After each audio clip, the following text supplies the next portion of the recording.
नमस्कार. गोष्टींच्या वाड्यावर तुमचं मनापासून स्वागत.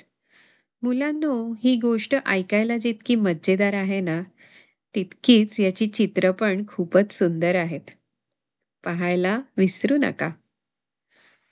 नवे बूट खरेदी करण्यासाठी मीरा बाजारात निघाली आहे. वाटेत मीरा, तिचा भाऊ आणि आई एका जखमी पक्ष्यावर उपचार करतात.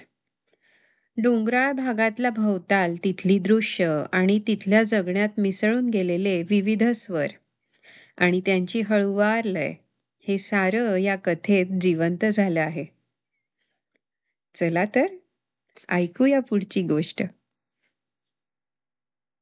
मोठ्या पर्वतांमधला छोटासा पक्षी. ही गोष्ट लिहिली आहे बुलबुल शर्मा यांनी. चित्र काढली आहे सोनाली झोहरा यांनी. अगदी सुंदर चित्र काढली आहेत यांनी. मराठी अनुवाद केला आहे वर्षा गजेंद्र गडकर यांनी. गोष्ट प्रकाशित केली आहे प्रथम बुक्स आणि स्टोरी व्हीवर कम्युनिटी यांनी. Licence under CC by 4.0 licence. या पुस्तकाची वाचन पातळी आहे 3. मीरा राहते ते हिमाचल प्रदेशातलं लहानसं गाव आहे. पर्वताच्या उंच टोकावर आहे हे गाव. तिच्या स्वयंपाकघराच्या खिडकीतून बर्फाच्छादित शिखरं दिसतात. किती सुंदर असेल ते दृश्य. सोनेरी पंख असलेले मोठे गरुड खूप वेळा त्यांच्या घरावरून उडत जातात. आपण मोठ्या होऊ, उंच होऊ, तेव्हा तिथल्या सर्वात उंच शिखरावर चढून जायचं आणि डोंगराच्या दुसऱ्या बाजूला खाली काय काय दिसतंय हे पाहायचं, अशी मीराची मनोमन खूप इच्छा आहे. पण आज मीरा, तिचा भाऊ राजेश आणि तिची आई पर्वत उतरून खाली निघाले आहेत. नव्या बुटांची खरेदी करण्यासाठी त्यांना बाजारात जायचंय. बाजाराचं गाव तसं जवळ नाहीये बरं का. पण तिथवर चालायला मीरा एका पायावर तयार आहे. दररोज शाळेत जाण्यासाठी ती 1 तास चालतच जाते. तिला एवढं चालायची सवय आहे म्हणजे. आज ते पहाटे पहाटेच निघाले आहेत. मुख्य रस्त्यापर्यंत पोचण्यासाठी त्यांना 2 तास चालावं लागेल. मग तिथून त्यांना बस मिळेल. किती अवघड आहे तो प्रवास. तुम्ही केलायत का असा? हं, विचार करून बघा. काही वेळानं पायाखालची वाट हरवूनच जाते. मग ते खडकांवरून घसरत खाली उतरतात. ओरडून खडकांवरून उड्या मारत राजेश आणि मीरा मजेत ओरडतात.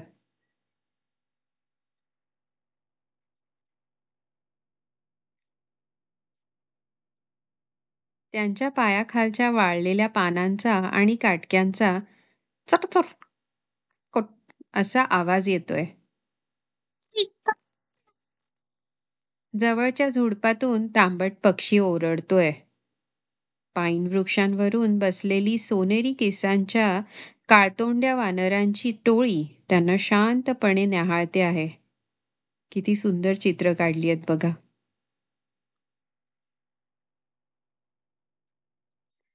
खडकांच्या आणि नेचाच्या पानांमागे लपलेल्या लहानशा झऱ्याचं पाणी पिण्यासाठी मीरा थांबते.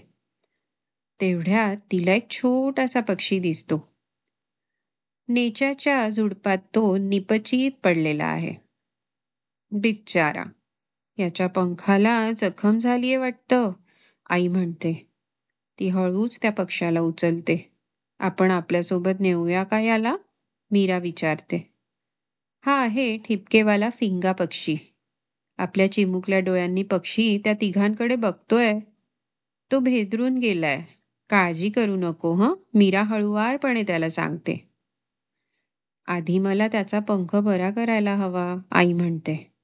मग ते थोडी ओली माती त्याच्या पंखाला लावतात आणि एका मोठ्या पानात त्याला गुंडाळतात. मीरा हळूच त्या पक्ष्याला आपल्या कापडी पिशवीत ठेवते.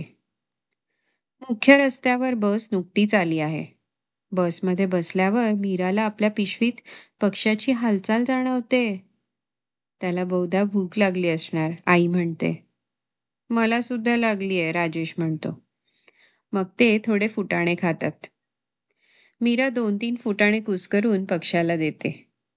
पर्वतातल्या नागमोडी रस्त्यावरून जुनाट बस गचके खात निघाली आहे. बाजाराचं गाव गर्दीने भरलेलं आहे. सगळीकडे गोंगाट आहे. मीरा, राजेश, माझ्या जवळच राहा बरं का, आई मुलांना सांगते. ते दोघं एकमेकांचा हात घट्ट धरतात. बाजारात पोचल्यावर ते मीरासाठी बूट घेतात. मिठाईच्या दुकानातून आई त्यांच्यासाठी गरम जिलेबीही घेते. मीरा पक्षाला पण जिलेबीचा लहानसा तुकडा देते, पण त्याला तो आवडतच नाही.